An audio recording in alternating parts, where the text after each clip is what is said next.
Good morning प्यारे बच्चों। Online कक्षा में मैं आप सभी का हार्दिक स्वागत करता हूं।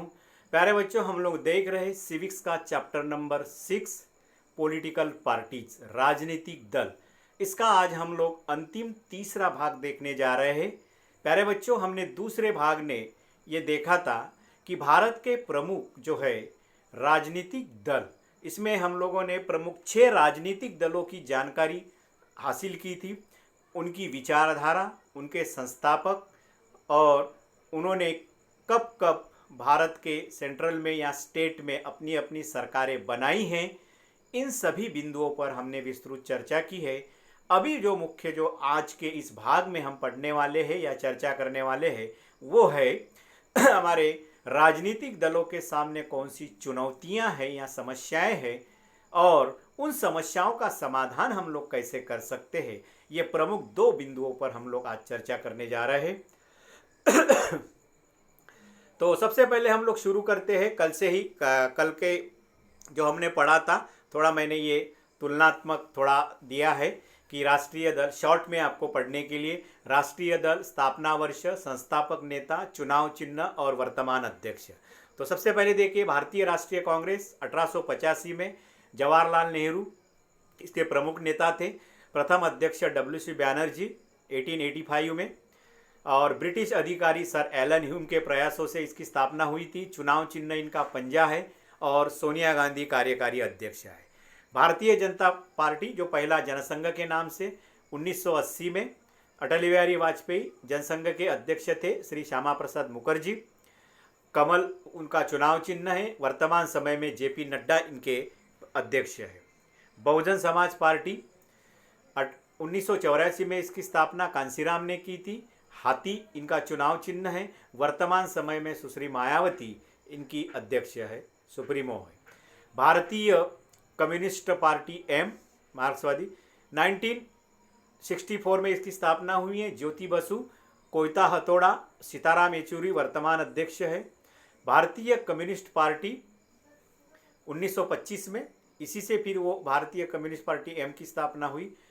MN रॉय ने इसकी स्थापना की थी और अन्य कोई सहयोगी थे। कोयता, गेहूं और बार्ली इनका चुनाव चिन्ह है। D राजा, ठीक है, इनके वर्तमान सेक्रेटरी है। राष्ट्रवादी कांग्रेस पार्टी 1999 में स्थापना, शरद पवार इनके अध्यक्ष संस्थापक। घड़ी इनका चुनाव चिन्ह और वर्तमान समय में भी वही अध्यक्ष है। तो अभी हम आएंगे प्यारे बच्चों आज के मुख्य बिंदु पर, राजनीतिक दलों के लिए चुनौतियां, चैलेंजेस टू पॉलिटिकल पार्टीज। राजनीतिक दलों की चुनौतियों का वर्णन या कौन कौन सी चुनौतियां हैं उसके बारे में हम लोग देखेंगे। वैसे देखा जाए तो राजनीति में राजनीतिक दलों की आलोचना एक आम बात है। दैनंदिन जीवन में हर गांव में जाइए, कहीं पर भी जाइए, ठीक है, वहां हर दिन आप लोग देखते हैं, जहाँ सार्वजनिक स्तर 4 लोग जमा होते हैं तो राजनीति पर चर्चा जब होती है तो राजनीतिक दलों को ही आलोचना होती है। ये दल अच्छा, ये दल बुरा है, इसने ऐसा किया, उसने वैसा किया, हम लोग सुनते हैं। तो ये आम बात है।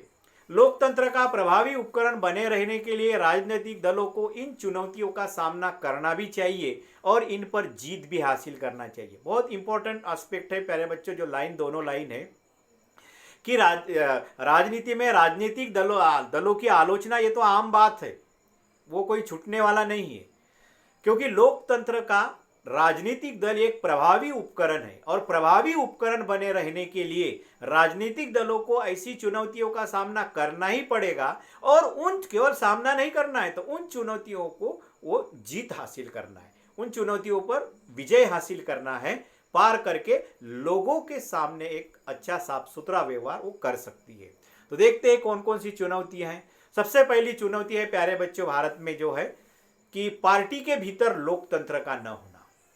एक तरफ हम बात करते हैं, लगभग सभी पार्टियां जो है लोकतंत्र पर विश्वास रखती है। अगर लोकतंत्र पर विश्वास नहीं रखेगी तो चुनाव आयोग को उनको रजिस्ट्रेशन ही नहीं देता है। पहली बात तो ये है। इसलिए लोकतंत्र हमारे देश का आत्मा है, ठीक है, लोकतंत्र हमारे देश का आत्मा है, लोकतंत्र हमारे देश की नींव है, ठीक है। तो इसीलिए लोकतंत्र का समर्थन सबको करना ही है। तो इसलिए पार्टियों के भीतर लोकतंत्र होना चाहिए, लेकिन वास्तविक में जब हम देखते हैं व्यावहारिक में तो ऐसा नहीं दिखता है। कैसा नहीं दिखता है? देखिए, सारी ताकत आप आज तक हम देखते हैं कि सारी ताकत एक ही नेता के पार्टी में सिमट जाती है। कांग्रेस में आप देखिए केवल गांधी घराना, ठीक है, मतलब राजीव गांधी हो गए, उसके बाद में सोनिया गांधी, उसके बाद में राहुल गांधी। कांग्रेस के कई सारे ऐसे अनुभवी और वरिष्ठ नेता थे, लेकिन उनको कभी अध्यक्ष नहीं बनाया गया। ठीक है, एक दो अपवाद है। पहले जो है सीताराम, माफ कीजिए, इनका नाम मुझे याद नहीं आ रहा है, तो एक दो अपवाद छोड़े तो बाकी समय में उन लोगों को ही अध्यक्ष के रूप में। अभी भी देखिए सोनिया गांधी की तबीयत अच्छी नहीं है, इसके बावजूद भी कार्यकारी अध्यक्ष उन्हें ही बनाए हैं, किसी दूसरे को नहीं बनाए। तो ये है बेटा एक प्रकार से लोकतंत्र का न सदस्यों की खुली सूची है उनके पास, ना ही नियमित रूप से सांगठनिक बैठकें होती है। तो ये लोकतंत्र के लिए, मतलब पार्टियों के लिए अच्छा नहीं होता है। आंतरिक चुनाव भी नहीं होते हैं, क्योंकि उनके घटना में उनका जो संविधान होता है पार्टियों का, उसमें लिखा होता है कि कैसे चुनाव होंगे, हर साल चुनाव या 2 साल 3 साल के बाद में पार्टी का अध्यक्ष कैसे चुना जाएगा, प्रादेशिक अध्यक्ष, बाकी सारे पद कैसे भराए जाएंगे, सारे प्रोसेस होती है। लेकिन केवल वो स्थापित करते समय वो होता है, लेकिन वास्तविकता में ऐसा करते नहीं है। तो आंतरिक चुनाव नहीं होते, सूचनाओं को कार्यकर्ता में वो साझा नहीं करते हैं। ठीक है, बस ऊपर ऊपर बैठे जो ऊपर की कमेटी है सारा निर्णय ले लेती है और बस डिक्लेयर कर देती है। सामान्य कार्यकर्ता अनजान होता है कि पार्टी में भीतर क्या चल रहा है। तो इसे कहते हैं पार्टी के भीतर लोकतंत्र का न होना। मुख्य नेता के जो निकट होते हैं उनका पार्टी में टिके रहना मुश्किल होता है। ठीक है, मुख्य नेता के जो निकट नहीं होते हैं उनका पार्टी में टिके रहना मुश्किल होता है, और पार्टी निष्ठा की जगह नेता निष्ठा महत्वपूर्ण हो जाती है। तो प्यारे बच्चों, फिर जो नेता के पास रहेगा, जो नेता के मतलब समर्थक बनकर रहेगा, उसका हित होगा। लेकिन जो पार्टी पर अपना विश्वास रखता है उन्हें वो नेता दूर कर देता है। तो पार्टी में ऐसे लोग नहीं टिक पाते हैं। उदाहरण आप लोग देख रहे हैं, एमपी में क्या हुआ और राजस्थान में क्या हुआ आप लोग देख रहे हैं।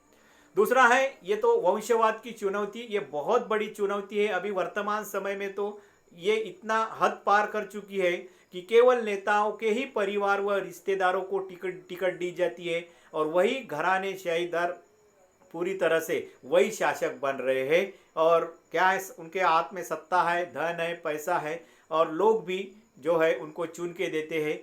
तो ये एक प्रकार से लोकतंत्र के लिए अच्छी बात नहीं है।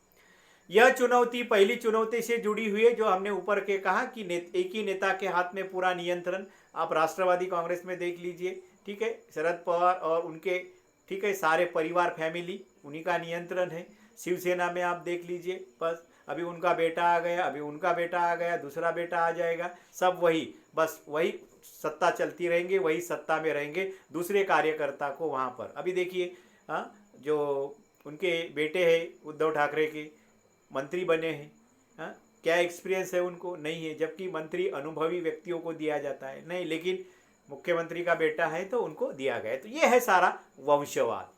दल अपना काम पारदर्शी तरीके से नहीं करते हैं, इसलिए सामान्य कार्यकर्ता के नेता बनने या ऊपर आने की गुंजाइश काफ़ी कम होती है, क्योंकि पार्टी के नेता अपने रिश्तेदार, अपने परिवार के सदस्यों को ही राजनीति में आगे लाते हैं और ऊंचे पदों पर बिठा देते हैं। जो लोग नेता होते हैं वह अपने नज़दीकी लोगों, यहाँ तक कि परिवार व रिश्तेदार को आगे बढ़ा देते हैं। दैट इज द वंशवाद। अनेक दलों में शीर्ष पदों पर एक ही परिवार के लोग होते हैं। आपने लालू प्रसाद यादव की पार्टी को देखा, वहां पर भी वैसा ही था। इसलिए अनुभवहीन और बिना जनाधार वाले शीर्ष पदों पर पहुंच जाते हैं। मतलब इनके पास कोई जनाधार नहीं होता, मतलब लोगों में ये कोई बहुत लोकप्रिय नहीं होते, लेकिन उस नेता के जो अध्यक्ष होता है या कोई ऊपर का जो मुख्य पदों पर होते हैं उनके नाम पर इनको चुन के लाया जाता है और वो आगे वही चलता है। तो इनके पास ना अनुभव होता है, ना ही इनके पास कोई जनसमर्थक होता है, लेकिन फिर भी उसको ऊंचे पदों पर बिठाया जाता है और सामान्य कार्यकर्ता को आगे बढ़ने के कोई अवसर नहीं मिलता है। और इसलिए बहुत बार होता है, आप लोग देखते हैं इलेक्शन के समय में कई सारे पुराने पार्टी के नेता जो होते हैं, जब टिकट नहीं मिलती है तो फिर वो दूसरे पार्टी से या चले जाते हैं या फिर इंडिपेंडेंट निर्दलीय उम्मीदवार करके चुनाव लड़ते हैं। तीसरी जो चुनौती है राजनीतिक दलों की खामियां, पैसा और आपराधिक तत्वों की बढ़ती घुसपैठ। ये वर्तमान समय में भारी मात्रा में बढ़ा है कि वर्तमान समय में चुनाव में भारी मात्रा में पैसा खर्चा किया जाता है और आपराधिक तत्व वाले लोगों को एक तो उनकी सहायता ली जाती है या उन्हें टिकट भी दी जाती है। दल चुनाव के समय में जायज नाजायज दोनों, ठीक है, तरीके का अपनाने से ये परहेज नहीं करते हैं। धनवान लोगों को टिकट देने में ये प्राथमिकता होती है, ठीक है, ज़्यादा से ज़्यादा टिकट पैसे वालों को दी जाती है। चुनाव जीतने के लिए अपराधी पृष्ठभूमि वालों का समर्थन या सहयोग लेती है। दल बड़ी बड़ी कंपनियों का भी सहयोग लेती है। जब बड़ी बड़ी कंपनियों का दल सहयोग लेती है तो फिर वैसी नीतियां उनके लिए बनाई जाती है। ये रियलिटी है बच्चों, ठीक है। तो इस प्रकार से ये जो है पैसा और आपराधिक तत्वों की बढ़ती घुसपैठ। नेक्स्ट जो उनकी चुनौती है, पार्टियों के बीच विकल्पहीनता की कमी। ये महत्वपूर्ण पॉइंट है। इसका अर्थ है कि विभिन्न पार्टियों की नीतियां और कार्यक्रमों में महत्वपूर्ण अंतर होना चाहिए। एक्चुअली जितने भी राजनीतिक दल है उनके विचारधाराओं में अंतर होना चाहिए, लेकिन वर्तमान समय में लगभग सभी पार्टियों की विचारधारा एक जैसी ही हो गई है। हाल ही में विभिन्न पार्टियों के बीच वैचारिक अंतर कम हो गया। उदाहरण हम लेंगे ब्रिटेन और अमेरिका की जो है लेबर, माफ कीजिए, ब्रिटेन की लेबर पार्टी और कंजर्वेटिव पार्टी।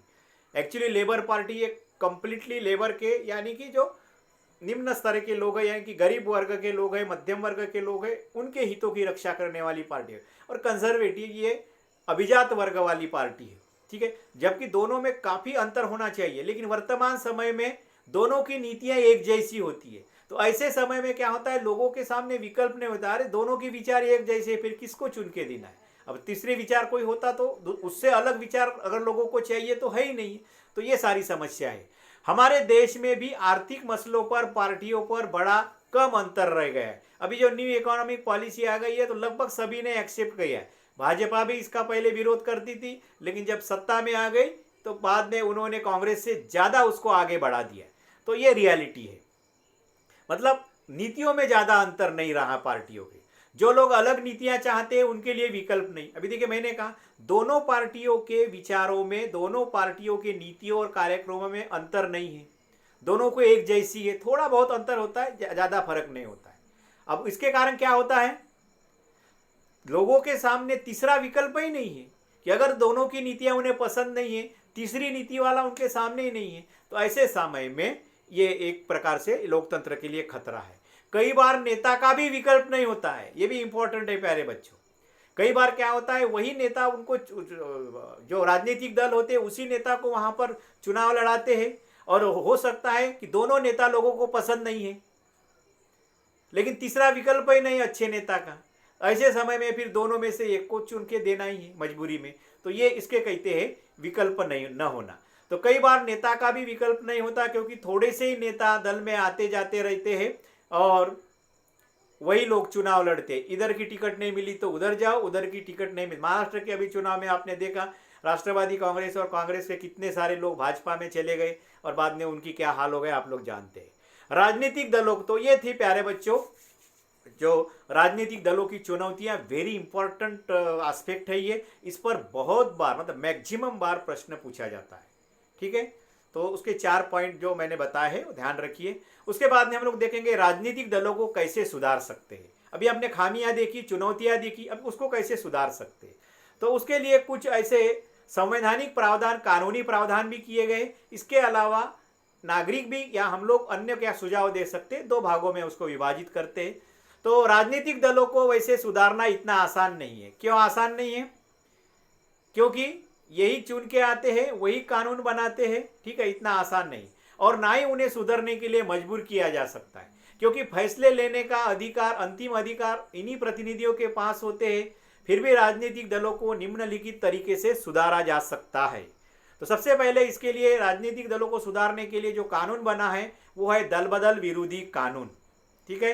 ये बहुत ही महत्वपूर्ण कानून बना है। हालांकि काफ़ी हद तक नियंत्रण स्थापित हुआ है, नहीं तो लोग पैसे के लालच में और पद के लालच में, ठीक है, यहाँ वहाँ नाचते थे और सरकारें गिरा देती थी और देश को नुकसान होता था।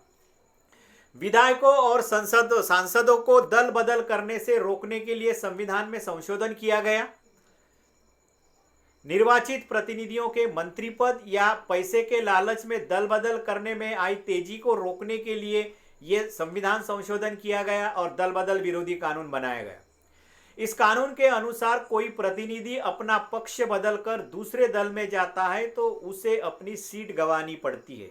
जैसे उदाहरण के लिए, अगर कोई व्यक्ति बीजेपी से चुन के गया है लोकसभा में वो सांसद, लेकिन वहां जाकर उन्होंने कांग्रेस का साथ दिया, ठीक है, कांग्रेस में चला गया, तो ऐसे समय में वो जो चुन कर गया उसका जो पद है सांसद का पद, ये रिक्त हो जाएगा, यानी कि खारिज हो जाएगा और उसका वो पद चला जाएगा, वहां पर फिर से चुनाव होगा।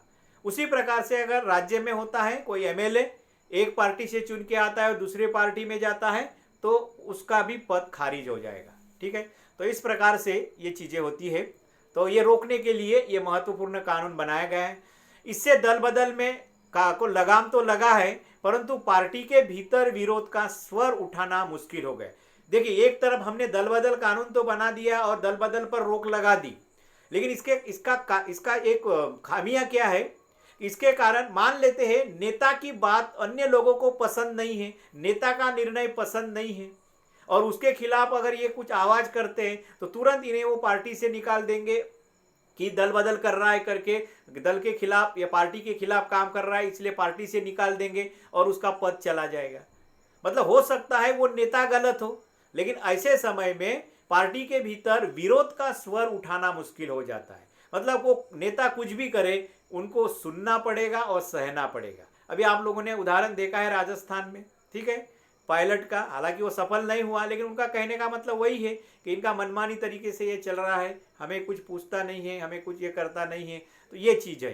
तो अभी उसने आवाज़ उठाई है, ठीक है, अगर वो खारिज हो जाता है या उसको पार्टी से निकाल जाता है तो उसका पद चला जाएगा। पार्टी के नेता का फैसला सभी को मानना ही पड़ता है। मतलब यहाँ पर फिर से एक प्रकार से तानाशाही आ जाएगी, ठीक है, मनमर्जी आ जाएगी, परिवारवाद, वंशवाद आ जाएगा।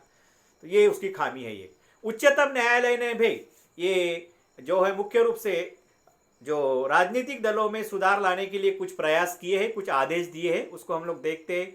चुनाव में पैसे और अपराधों के प्रभाव को कम करने के लिए सर्वोच्च न्यायालय ने एक आदेश जारी किया था कि चुनाव लड़ने वाले हर उम्मीदवार को अपनी संपत्ति का और अपने खिलाफ चल रहे आपराधिक मामलों का ब्यौरा शपथ पत्र के माध्यम से देना अनिवार्य कर दिया। अभी जो भी उम्मीदवार फॉर्म भरते हैं चुनाव के लिए, उसी समय उन्हें एफिडेविट देना पड़ता है, एक शपथ पत्र देना पड़ता है कि उसके पास कितनी संपत्ति है, नंबर 1, और उस पर कितने आपराधिक मामले दर्ज है, कितने फौजदारी है और कितने सिविल केसेस है, ठीक है, ये सारे वहां पर दर्ज करने होते। और चुनाव आयोग उसके भी आगे गई है अभी कि इतना ही नहीं, जब चुनाव होता है तो हर एक मतदान केंद्र पर हर एक पोलिंग बूथ पर, ठीक है, इनके फ्लेक्स बनाए जाते हैं। जितने भी उम्मीदवार उस चुनाव में लड़ रहे 5, 6, 10 जो भी होंगे, उनके नाम, उनकी संपत्ति कितनी है, ठीक है, और उनके ऊपर कौन कौन से आपराधिक मामले हैं, ठीक है, वो फ्लेक्स लिखा जाता है और वो दर्शनीय, मतलब जहां मतदार आएगा उनको दिखेगा ऐसी जगह लगाया जाता है ताकि लोग पढ़े समझे कि कौन आपराधिक पृष्ठभूमि वाला है, कौन अच्छा नेता है और फिर अपना फैसला ले, ठीक है। तो इसके लिए बहुत अच्छा है ये। लेकिन फिर भी आज भी आपराधिक मामले, क्योंकि आपराधिक मामले वो कोर्ट में केस चल रही थी, अभी उनके ऊपर वो केवल आरोप है, ठीक है, वो गुनाह साबित नहीं हुआ है और इसीलिए उनको चुनाव लड़ने से हम लोग रोक भी नहीं सकते हैं कानूनी दृष्टिकोण से, और इसलिए वो लोग चुनाव लड़ते हैं। हर उम्मीदवार को अपनी संपत्ति का और अपने खिलाफ चल रहे आपराधिक मामलों का ब्यौरा शपथ पत्र एफिडेविट के माध्यम से देना अनिवार्य कर दिया है। इससे मतदाताओं को उम्मीदवारों की पक्की सूचनाएं उपलब्ध होने लगी है कि कौन उम्मीदवार अच्छा है, कौन उम्मीदवार बुरा है। लेकिन प्रत्यक्ष रूप में देखा जाए तो ये इतना कोई प्रभाव नहीं होता है, कुछ हद तक तो होता है, खासतौर पर एजुकेटेड लोग, जो न्यूट्रल लोग होते वो जरूर सोचते, लेकिन जो पार्टी के अंधे भक्त होते हैं वो इसके बारे में कुछ सोचते नहीं है। सांगठनिक चुनाव कराना और आयकर रिटर्न भरना, अब ये इसमें चुनाव आयोग की क्या भूमिका है देखिए। बच्चे, चुनाव आयोग की तो बहुत बड़ी बड़ी काम करते हैं चुनाव आयोग चुनाव के समय में क्या करना है, क्या नहीं करना है, सरकारी संपत्ति का, सरकारी कार्यालयों का उपयोग नहीं करना है, पैसा कितना खर्चा करना है उसकी लिमिट उन्होंने रखी है। वो सारी चीज़ें सारे उम्मीदवारों पर जो पैसा खर्चा करते हैं चुनाव में, उसके ऊपर चुनाव आयोग के अधिकारियों की निगरानी होती है, ठीक है, ये सारे चुनाव आयोग करता है। इसके अलावा ये जो इम्पोर्टेंट पॉइंट है, सांगठनिक चुनाव कराना तथा आयकर रिटर्न भराना अनिवार्य। तो हर एक राजनीतिक दल को चुनाव आयोग ये आदेश देती है कि वो अपने पार्टी के अंदर के सारे चुनाव कराना उन्हें आवश्यक होते। चाहे वो सेंट्रल कमेटी हो, उनकी स्टेट कमेटी हो, डिस्ट्रिक्ट कमेटी हो, मतलब निचले लेवल तक हर जगह पर उनका चुनाव होता है। और इसलिए आप लोग पेपर में पढ़ते होंगे कि अभी डिस्ट्रिक्ट जिला अध्यक्ष इसे बनाया गया है, सेक्रेटरी इसे बना दिया गया है, उपाध्यक्ष सचिव जो भी है, ठीक है, राज्य का अध्यक्ष इसे बना दिया गया है, सेक्रेटरी इसे बना दिया है, कोषाध्यक्ष इसे बना दिया गया। ये सारे है चुनावी प्रक्रिया। और वैसे सेंट्रल कमेटी की होती है, ठीक है। सेंट्रल कमेटी के मतलब वहाँ अध्यक्ष चुना जाता है, कोषाध्यक्ष, कई सारे उपाध्यक्ष होते हैं, उनके प्रवक्ता होते हैं, कई सारे होते हैं। तो इस प्रकार से ये जो है इसको कहते हैं सांगठनिक चुनाव। तो वो चुनाव होने चाहिए नियमित रूप से, ये देखने का काम माफ कीजिए चुनाव आयोग करता है। और इतना ही नहीं, उनके पास उनको आयकर रिटर्न भराना, मतलब उनके पास कितनी संपत्ति है, ठीक है, पार्टी का जो फंड है वो कितनी संपत्ति है वो उनको शो करना होता है। और उनके ऊपर जो टैक्स लगता है उसके लिए वो उनको रिटर्न भी भरना होता है। तो इस प्रकार से ये चुनाव आयोग भी महत्वपूर्ण भूमिका निभाता है। तो प्यारे बच्चों, राजनीतिक दलों को सुधारने के लिए ये प्रमुख जो है, एक तो कानूनी उपाय जो दल बदल कानून बनाया और सर्वोच्च न्यायालय की भूमिका, और तीसरा पॉइंट हमने बताया है वो है चुनाव आयोग की भूमिका। ये 3 लोगों के पॉइंट इंपॉर्टेंट है, ठीक है, ये जो अभी वर्तमान समय में एक प्रकार से कानूनी है।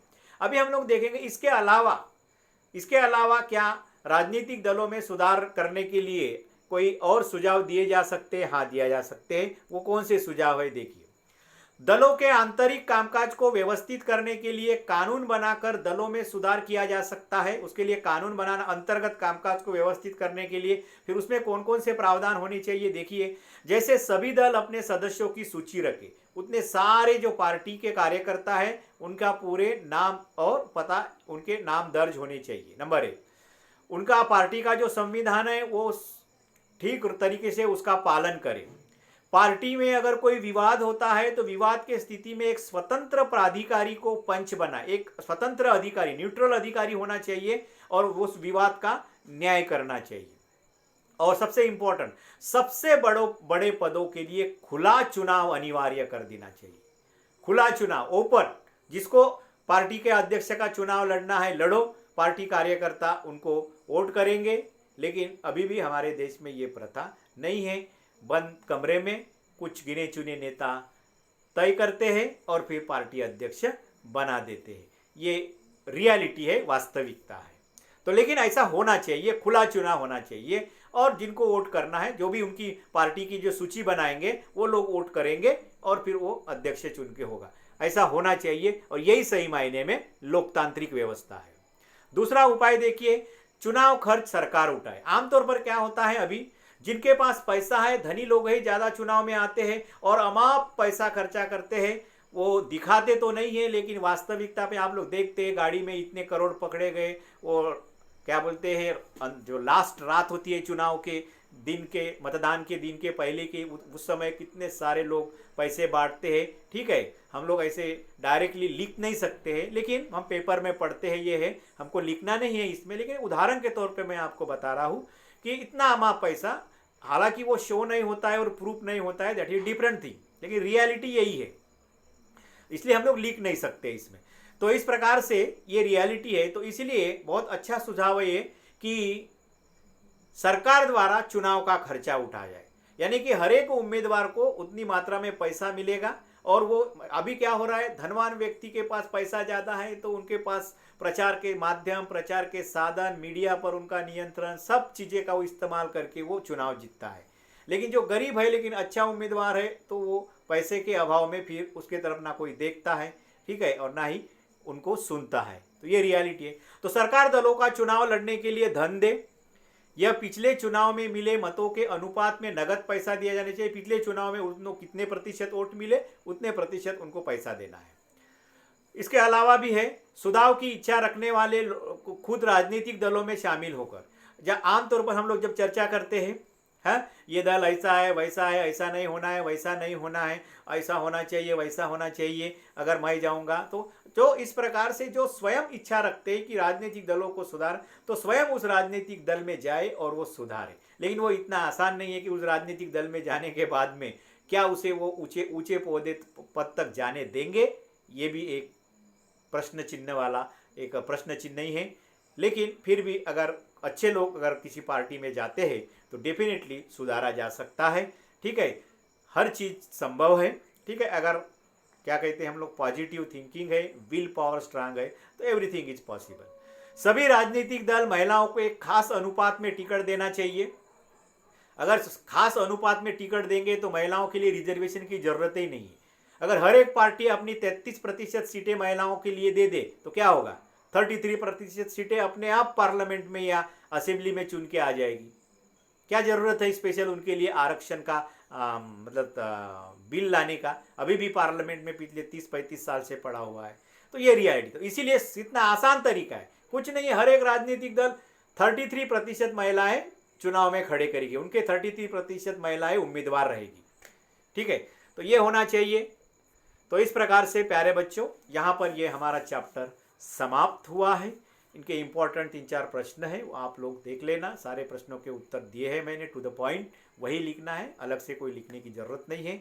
और फिर हम लोग सिविक्स का ही अंतिम चैप्टर जो है, यानी कि 7वां चैप्टर, मतलब सिविक्स का किताब का चैप्टर अंतिम नहीं है लेकिन 7वां, लेकिन सिलेबस का चैप्टर जो है वो है आपका चुनावी परिणाम। ठीक है, तो अभी तक हमने जितने चैप्टर पढ़े हैं उसमें चुनाव के माध्यम से, माफ कीजिए, लोकतंत्र के परिणाम, तो डेमोक्रेटिक वे से हमने शुरू किया था, स्टार्टिंग से हमने। ठीक है, श्रीलंका और बेल्जियम का उदाहरण, लोकतांत्रिक गैर लोकतांत्रिक सरकारें देखी थी। फेडरलिज्म में भी हमने वही चीज़ देखी थी।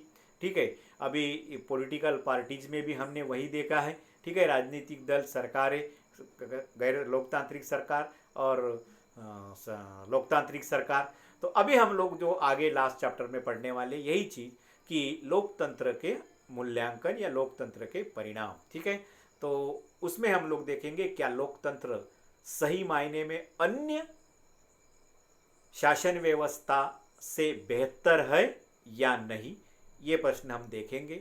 अगर वो बेहतर है तो किस आधार पर वो हम बेहतर कहेंगे, उसके क्या आधार है, क्या पैमाने हैं, क्या मापदंड है, उसको हम लोग देखने की कोशिश करेंगे। वह अंत में हम लोग निष्कर्ष निकालेंगे कि क्या लोकतांत्रिक व्यवस्था अच्छी है, बेहतर है, या गैर लोकतांत्रिक व्यवस्था बेहतर है। तब तक के लिए धन्यवाद।